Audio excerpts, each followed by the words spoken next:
Pension पर हो सकता है बड़ा फैसला। ईपीएफओ बोर्ड बैठक में शामिल एजेंडा। ईपीएफओ बोर्ड की आगामी बैठक में न्यूनतम पेंशन को 1000 रुपये से बढ़ाकर 9000 रुपये करने पर विचार हो सकता है। पेंशनर्स की इस लंबे समय से उठ रही मांग पर 6 सितंबर को बड़ा फैसला आ सकता है, लेकिन सरकारी फंड की कमी इसे चुनौतीपूर्ण बना सकती है।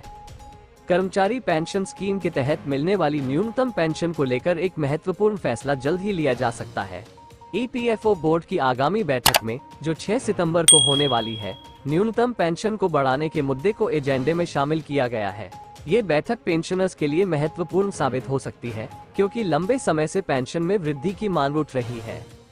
न्यूनतम पेंशन बढ़ाने की मांग। वर्तमान में एपीएस 95 के तहत पेंशनर्स को न्यूनतम 1000 रुपये प्रति माह पेंशन दी जाती है, जो उनकी जीवन यापन के लिए अपर्याप्त है।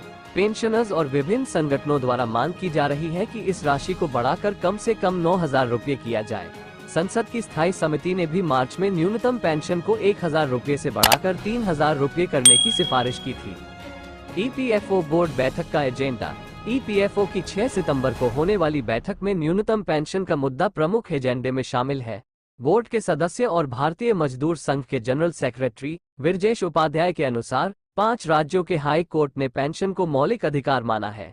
इसके बावजूद पेंशन की सीलिंग का मामला अभी भी सुप्रीम कोर्ट में विचाराधीन है। सरकार के सामने चुनौती। हालांकि पेंशन को बढ़ाने की मांग जोर पकड़ रही है, लेकिन सरकार के पास इस समय फंड की कमी है। कोविड महामारी और उससे उत्पन्न आर्थिक संकट के कारण सरकारी खजाने पर दबाव है, जिससे पेंशन राशि को बढ़ाना मुश्किल हो रहा है। एपीएस 95 पेंशन स्कीम क्या है? एपीएस 95 स्कीम के तहत संगठित क्षेत्र के कर्मचारियों को 58 साल की उम्र के बाद पेंशन दी जाती है। इसमें कर्मचारी के लिए कम से कम 10 साल की नौकरी करना अनिवार्य है।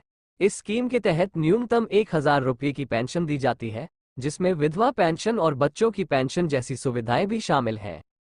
आगे की राह। अब सबकी नजरें 6 सितंबर को होने वाली ईपीएफओ की बैठक पर टिकी हैं। यदि पेंशन में वृद्धि का फैसला लिया जाता है, तो ये पेंशनर्स के लिए बड़ी राहत होगी। हालांकि सरकार की आर्थिक स्थिति को देखते हुए ये देखना दिलचस्प होगा कि इस मुद्दे पर क्या निर्णय लिया जाता है। एपीएस पेंशनर्स के लिए ये बैठक महत्वपूर्ण साबित हो सकती है।